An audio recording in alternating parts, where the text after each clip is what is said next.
Hi everyone, welcome back to another video from Tutorialify. In this video, we are going to be showing you a step-by-step tutorial on how to create AI image in Canva. So the first thing to do is to open up the Canva application or website and log into your account. Once you're inside the home page, look for these templates over here that says make me an image and then simply tap on it. Now this will take you to this Dreamlab interface where you can enter your prompt. Enter in the text box by describing the image in a few words. Describe the image you want to create the AI image for. Now once you enter the prompt, click on the Create button. And there you have your AI generated image. Pretty cute, isn't it? You can now go ahead and download the image by tapping on the little download button.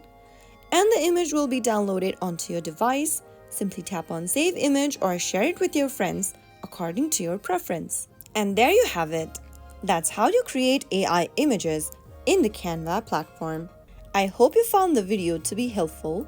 If it was, make sure to go ahead and give us a thumbs up. Don't forget to subscribe to the channel by hitting that subscribe button. Press the bell icon so that you'll never miss another upcoming upload from us.